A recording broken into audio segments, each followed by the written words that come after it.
Au début de chaque stage, on doit écrire un petit texte qui identifie, explique, décrit c'est quoi notre image de stagiaire et notre image d'enseignant.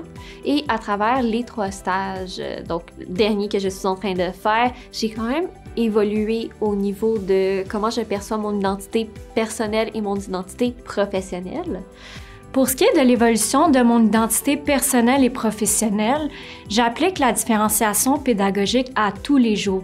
Donc, on nous enseigne ce concept-là à l'université, mais avec les stages et avec la pratique, je suis davantage en mesure de l'appliquer, je suis plus à l'aise et également, je suis davantage consciente de l'importance de l'appliquer avec mes élèves. Et elle devient même une partie intégrante de mon enseignement à chaque jour. Pour ce qui est des élèves qui sont issus de milieux défavorisés, on a souvent tendance à entrer dans un discours qui est négatif et on a souvent tendance à entrer dans le jugement. Et il faut éviter justement de sauter trop rapidement aux conclusions et d'avoir un discours déficitaire avec ses élèves. Donc, on ne connaît pas toujours la réalité des familles et de ce que les élèves vivent chez eux. Donc, par exemple, un parent qui ne se présente pas aux rencontres de parents ou un élève qui ne fait pas ses devoirs à la maison.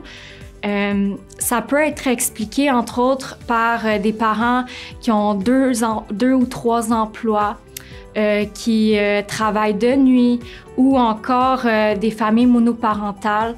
Donc, il faut garder une ouverture d'esprit par rapport à ces situations qu'on peut vivre en classe.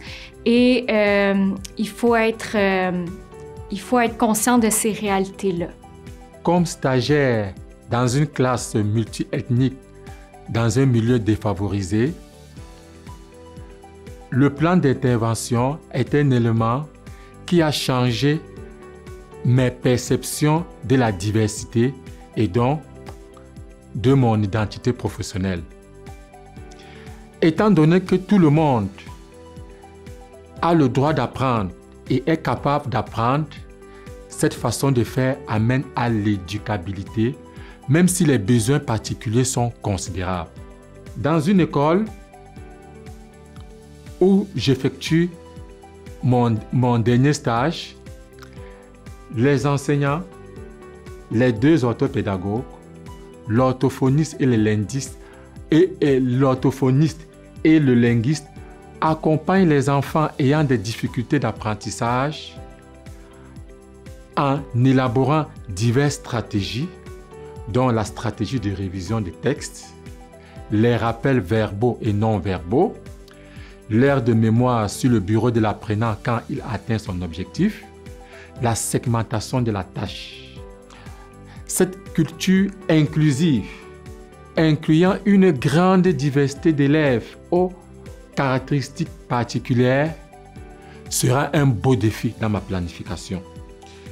Dans le même ordre d'idées, cette expérience m'a permis de comprendre le comportement des élèves, leurs difficultés, leur environnement familial, sans toutefois chercher à les médicaliser.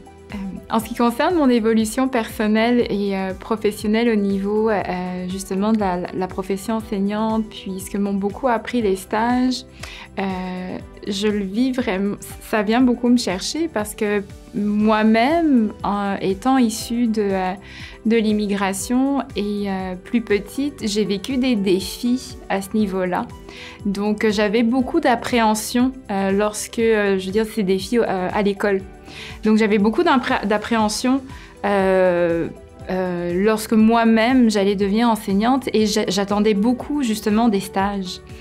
Et ça m'a permis aujourd'hui juste d'évoluer et de m'affirmer et de pouvoir m'approprier le fait que je suis également maintenant pour mes élèves, pour mes collègues, pour ne serait-ce que la société en général, un modèle justement d'intégration auprès de la société d'accueil. Puis je le vois aussi lors de mes stages, parfois j'ai certains élèves qui, même lorsqu'ils sont nés ici, rencontrent des défis à vraiment, et eux aussi, s'identifier à la société d'accueil. Donc je peux donner comme exemple cette petite fille qui est d'origine africaine et qui a les cheveux frisés et qui voulait, en fait, qui n'était pas très fière de sa coiffure et donc elle percevait donc ses cheveux comme moins beaux finalement. Mais le fait d'avoir, je l'ai accompagnée avec ça, puis en me voyant, en s'identifiant, en jouant avec, en regardant, en parlant de la diversité dans l'école, avec elle, dans la classe et avec les collègues, j'ai compris que quelque part aussi, j'en avais un devoir de l'expliquer et de le montrer. Et aussi au niveau, puis j'ai la chance donc à mon dernier stage, d'être dans un milieu privilégié. Et souvent, effectivement, c'est des enfants qui sont peut-être moins en contact avec la diversité. Et donc là, je les mets davantage en contact, que ce soit la diversité qu'on parle socio-économique, culturelle, ethnique, religieuse. Et donc, ce sont vraiment de très, très belles opportunités. La formation initiale m'a également outillé pour intervenir adéquatement auprès des jeunes. Durant la lecture expliquée d'un texte, je vérifiais les connaissances antérieures des élèves en leur demandant de partager leurs prédictions à partir des indices provenant du texte. J'ai quand même évolué au niveau de comment je perçois mon identité personnelle et mon identité professionnelle. C'est sûr qu'à la base, j'ai une formation comme travailleuse sociale, donc il y a certains concepts comme la justice sociale, par exemple, qui faisait déjà partie intégrante de ma vision du monde de manière générale, mais que j'ai aussi retrouvé au niveau de l'enseignement. Donc, c'est un concept qui, pour moi, au départ, avait beaucoup de place dans le travail social, mais que je vois s'appliquer également au monde de l'enseignement. C'est un peu comme un rappel que les injustices sociales sur lesquelles je travaillais sont aussi présentes dans les classes, sont aussi présentes en contexte de diversité, sont aussi présentes au niveau de ce qu'on essaie de développer avec les pratiques inclusives. Donc, je me suis développée de ce côté-là en alliant un peu mes apprentissages de tout ce qui est relations d'aide, justice sociale, en contexte d'inclusion et de diversité dans le milieu scolaire.